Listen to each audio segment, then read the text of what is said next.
aujourd'hui dans le monde fascinant des équations. On va essayer de voir ça autrement que, disons, le Pentium scolaire, plutôt comme une sorte d'énigme logique, non? Un outil super puissant pour résoudre des problèmes. Pour cette exploration, on s'appuie sur des explications très claires, un peu comme celle de Monsieur Valdès dans ses vidéos. Notre objectif aujourd'hui, bien comprendre ce qu'est une équation, découvrir les règles de base pour la résoudre, et puis voir comment on passe d'un problème concret à une équation. Oui, c'est une très bonne approche. Parce que cette logique mathématique, cette façon d'organiser sa pensée pour trouver une inconnue, en fait, on l'utilise tout le temps, même sans le savoir, quoi. Bien au-delà des maths pures. C'est comme une compétence de décryptage universelle. Alors, commençons par le début. Une équation, c'est quoi au juste? En gros, c'est une égalité. Il y a ce signe égal au milieu, et quelque part, il y a une valeur qu'on ne connaît pas, une inconnue. Souvent, on l'appelle x. Par exemple, 2x plus 8 égale 5. Là, on voit bien les deux parties. À gauche du signe égal, 2x plus 8, c'est le membre de gauche, et à droite, le 5, c'est le membre de droite. C'est exactement ça.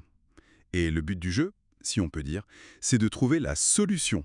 C'est-à-dire la valeur de x qui fait que l'égalité était vraie, qu'elle tienne debout. Si on reprend ton exemple, 2x plus 8 égale 5. Essayons avec x égale moins 1,5. On calcule. 2 fois moins 1,5, ça fait moins 3, plus 8, ça donne 5.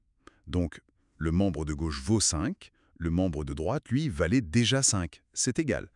Donc oui, moins 1,5 est bien la solution. D'accord. Trouver la solution, c'est le but final.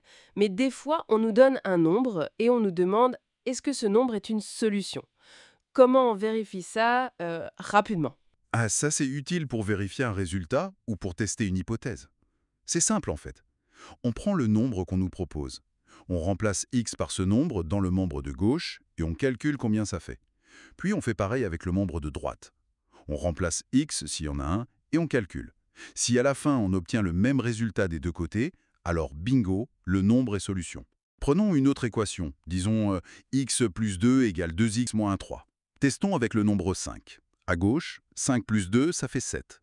À droite, 2 fois 5, ça fait 10. Moins 3, ça fait 7 aussi. Comme on a 7 égale 7, l'égalité est vérifiée pour x égale 5, donc 5 est solution de cette équation-là. Il faut bien voir qu'une égalité, elle peut être vraie pour certaines valeurs de x et fausse pour d'autres. C'est très clair. Maintenant, le cœur du sujet. Comment on fait pour trouver cette fameuse solution quand on part de rien? C'est ça, résoudre une équation. L'idée, c'est de transformer l'équation petit à petit pour arriver à quelque chose de tout simple comme x égale un nombre. Isoler le x, en fait. Exactement. Et pour faire ces transformations sans fausser l'égalité, il y a deux règles d'or, deux principes fondamentaux. Première règle, on a le droit d'ajouter ou de soustraire exactement le même nombre aux deux membres de l'équation. Ça ne change pas la solution.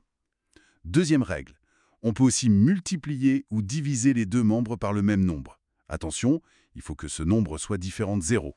Là non plus, la solution ne change pas. D'accord, c'est un peu comme une balance alors? Si on a une balance équilibrée. C'est une excellente image, ouais. On peut enlever ou ajouter le même poids de chaque côté. Ça reste équilibré. Ou alors, si on double le poids de chaque côté, ça reste équilibré aussi. C'est ça l'idée. Tout à fait. Ces règles, ce sont nos outils pour manipuler l'équation. Donc si j'ai par exemple x plus 2 quelque part, et que je veux me débarrasser du plus 2, eh bien je fais moins 2 des deux côtés. Si j'ai des x des deux côtés, mettons x à gauche et 3x à droite, dans x plus 2 égale 3x, je pourrais faire moins 3x des deux côtés pour les regrouper. Exactement. On soustrait 3x à gauche et à droite. Et si à la fin j'arrive à quelque chose comme moins 2x égale moins 5, pour avoir x tout seul, je divise par moins 2 des deux côtés. C'est précisément ça. Addition, soustraction, multiplication, division. Ce sont les opérations qui nous permettent de simplifier, de réorganiser, tout en maintenant l'égalité, le but étant toujours d'isoler x. Et c'est là que ça devient vraiment intéressant, je trouve. Quand on utilise tout ça pour résoudre des problèmes de la vie courante, ou presque. C'est ce qu'on appelle la modélisation, c'est ça. Transformer une histoire en équation. Oui, la modélisation, c'est l'art de traduire un problème, souvent énoncé en français, en langage mathématique. Et pour bien faire, il y a une méthode assez structurée en 4 étapes. Premièrement, Le choix de l'inconnu, c'est peut-être le plus important. Il faut dire clairement ce que représente x. Par exemple, soit x la longueur du premier bâton en mètres. Deuxièmement, La mise en équation. Là, on traduit toutes les informations, toutes les relations données dans le problème en une égalité avec notre x. troisièmement, La résolution, on utilise nos fameuses règles pour trouver la valeur de x. C'est la partie technique, disons. et quatrièmement, très important, La conclusion et l'interprétation. On ne s'arrête pas à x égale quelque chose. On répond à la question posée dans le problème avec une phrase complète, en utilisant la valeur de x trouvée, et sans oublier l'unité si nécessaire. vous l'avez vu. Si x, c'est la longueur du premier, le deuxième mesure 1,2 mètre de plus, ça devient x plus 1,2. Le troisième, 0,5 mètre de moins, ça devient x moins 0,5. Et si on nous dit que la somme des trois longueurs fait 3,7 mètres, alors l'équation c'est x plus 1,2 plus x,5 égale 3,7. C'est ça? Parfaitement. On a traduit l'énoncé en une équation. Et après résolution, on trouvait x égale 1. Donc, la conclusion, ce n'est pas juste x égale 1, Non, surtout pas. c'est le premier bâton mesure 1 mètre. Il faut revenir au contexte du problème. C'est exactement ça. La méthode structure la pensée et permet de passer d'un problème parfois un peu flou à un calcul précis qu'on sait résoudre. Bon, pour résumer très vite, une équation, c'est une égalité avec une inconnue x. On la résout en appliquant des règles simples pour isoler ce x. Et le grand intérêt, c'est de pouvoir modéliser des situations réelles pour trouver des réponses concrètes. Tout à fait. Et peut-être une petite réflexion pour finir.